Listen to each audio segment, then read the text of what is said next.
Jonathan Grant at your service, and today I'm going to be your guide helping you understand price list items variations. Before we do a deep dive into that, and in which I'm going to give you a step by step on how you can actually configure this within your account, I actually want to talk about a situation that I've noticed most oftentimes when I speak with roofers on how they do this today. Just to give it more clarity, when I mean price list item variation, I would want to clarify that that means color variation for certain items that you provide to a homeowner to choose from. The example I would use would be shingle, drip edge, or any kind of item that might not incur like a difference in cost by changing color. When I talk to roofers and I ask how they do their process, some of them might bring up the situation that, okay, today they might take note. They might ask the homeowner upon the inspection, what color would you use for a certain item? Or they might just write it down in a note, and then later they just throw it within their truck, and magically that thing gets lost, and later when they're doing the material order, they cannot find a note. They're trying to figure out what that color was, and last course of action is asking the homeowner, "Hey, what was the color that you were wanting for your roof replacement?" Right? That creates a delay and also can create a frustration homeowner perspective, right? So ideally, what you would like to possibly accomplish is upon sending a quote to a homeowner, you would want them to either select the color that they would prefer. And there might be kind of like a nuanced situation that they might not know what color they want, right? So I'm going to give you a tip and trick that I've actually learned throughout the couple of conversations I've had with roofers. And you can see if you would like to implement this within your process. So I'm going to go about sharing my screen and we're going to do a live demo about this together.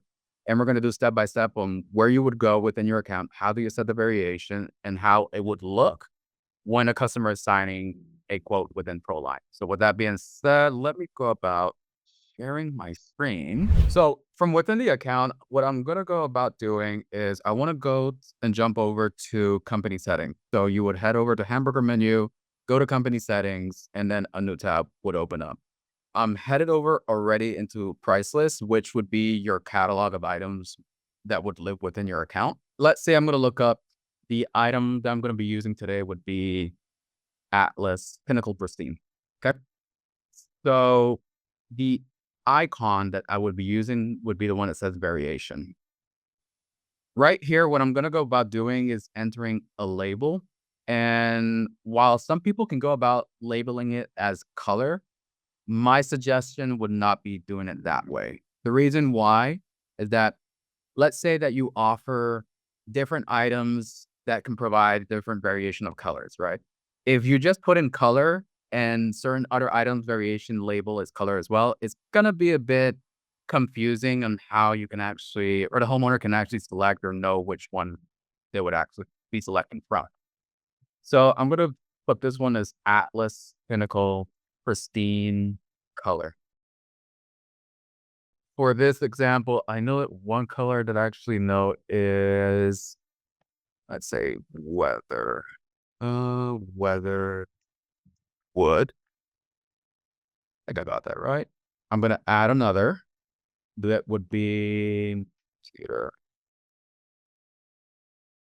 And lastly, I'll add one that says art stone gray. Something I want you to notice is that whenever you go about adding more than one variation, then this icon would change color. So it actually is a bit more easy to understand which item of your price list has variations added to it. So at any time, let's say down the road that you stop providing a specific color, you can always use this garbage icon right next to the variation and you can delete it. You can always restore it. It's always going to be considered within ProLine a soft delete. So you can go to view inactive and you can restore that specific variation, which means that for future quotes that you're sending out to your homeowner, that option or variation is going to be available. After accomplishing this, what we're going to do is that we're going to look at a live project that I'm using and we're going to go about sending a quote. So if I go over to the main dashboard and I'm going to go to special Tom Holland here, and I'm going to go over to quote. This item that I added a variation to is going to be part of my template that is called Atlas Group Replacement. Okay. So I'm going to go about creating it. And from here, I'm going to let the system do its stuff, which will be generating the line items, the option pages. But for this specific example, the thing I want to clarify is that I'm hiding the different options that I have just to show the Atlas Pinnacle Pristine option on my quote. So let's give it a couple more seconds. You can see it's doing a couple of stuff in the background while it generates the items. Okay. So the system calculated the quantity of items that would be used for this specific project. And just want to make sure the Atlas Pinnacle Pristine has its quantity. Okay, we're going to leave it at that. I know in today's world, a roof replacement would not cost $6,000, but just to show you guys a couple of numbers. While this goes about conjuring the document, what I'm going to do here is that I'm not going to go about sending the quote. I'm going to go about signing it. Like specifically, if I would be the homeowner signing the quote at this time being. So if I go to sign now and I select the good Atlas Pinnacle Pristine option, continue, this is where the homeowner would go about selecting the colors available based on the variation that you added, right? But here's the nuance, right? What if the homeowner does not know at that time they're signing the contract, what color do they want, right? So a good little tip trick that I've actually noticed is that within that price list item, let's go back to variation, and you can add a variation that can be considered TBD, to be determined.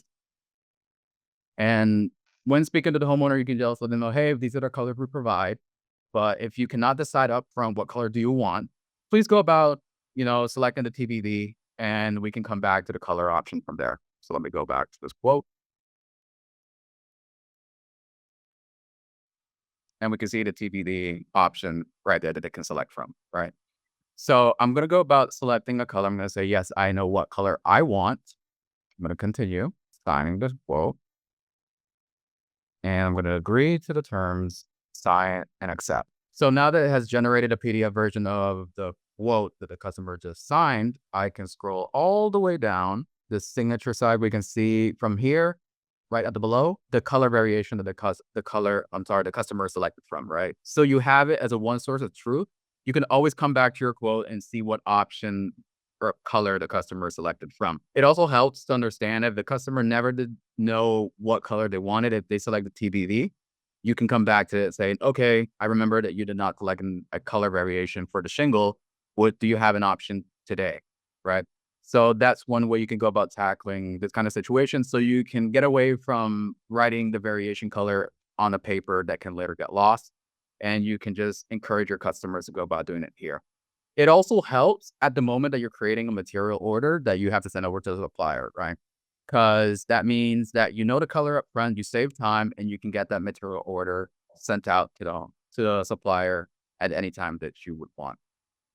Aside from this case scenario, if you are working with a supplier, which today I do not have an integration, this being a demo account, you can have items synced to the supplier. And from there, you can also select different kind of variation that that branch offers for that kind of item variation that you're looking for. So you can go about closing this and always come back to the project, look at the signed quote, and see the variation that was selected from there. So that's what I wanted to show you guys today, and a little tip and trick when a customer does not know what kind of color they would like for a certain item. With that being said, no questions today. I hope that this helps you improve the process that you have within your business. And please do reach out if you have any questions to our team. Have a good one, and see you guys on next week's Office Hours.